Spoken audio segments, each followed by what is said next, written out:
When I was the Prime Minister of Canada, I was often asked this question: why do you support Israel?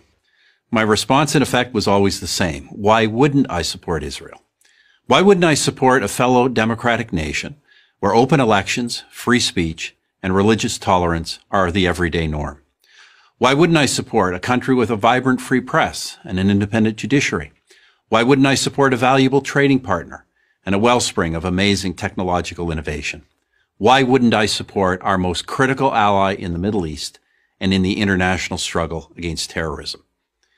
In a rational world, in a world where simple common sense prevailed, the question, why do you support Israel, would be like asking, why do you support Australia or Canada? But we don't live in that rational common sense world. So the case for Israel has to be made over and over. I, for one, am happy to make it. Let me start with this. Every military action Israel has ever taken has been to protect itself. Israel is not an aggressor state. It's a defensive state. This has been true from its founding to this day.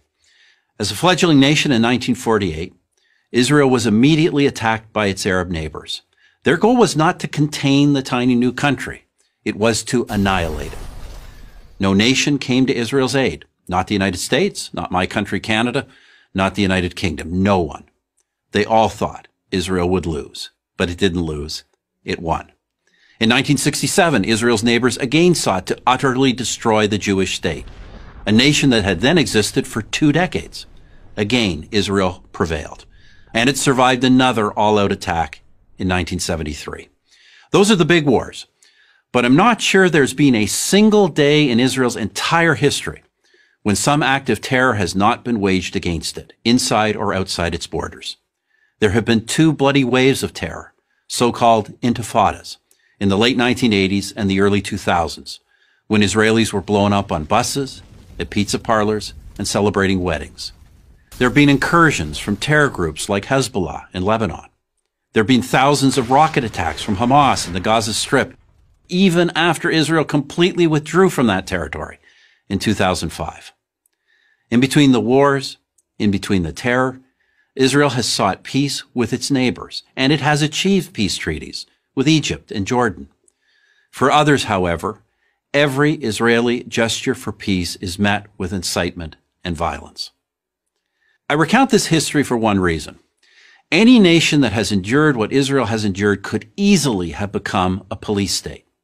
But through it all, Israel has never abandoned its commitment to the rule of law, to democracy, to tolerance. 1/5 of its citizens are Muslim.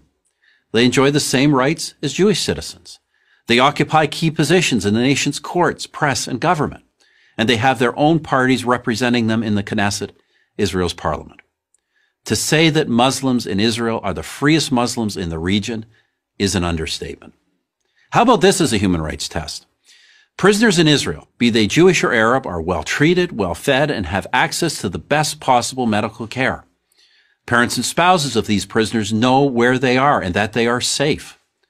Who else in the region but Israel can make that claim? Through all the wars and all the terror, Israel has survived, and especially in the last 20 years, it has thrived. It's known as Startup Nation, and with good reason. Key components of your cell phone and your laptop were designed in Israel. A drug or a medical device that has saved your life or the life of a loved one may have been developed in Israel. Yet there are leftist politicians, activists, artists, academics, and college students who devote their lives to denouncing Israel, calling for boycotts, demanding it be cut off from academic and professional societies. Do they denounce the Palestinian leadership that hasn't held an election in well over a decade? Do they denounce the leadership of Hamas, who use women and children as human shields to protect their fighters? No, they denounce free, vibrant, democratic, innovative Israel. With all the brutal and violent regimes, not only in the Middle East, but around the world, how is one to explain singling out Israel for condemnation? Sadly, only one explanation fits: anti-Semitism. Do these haters of Israel question the legitimacy of any other democratic nation, of any nation for that matter? Of course, the answer is no.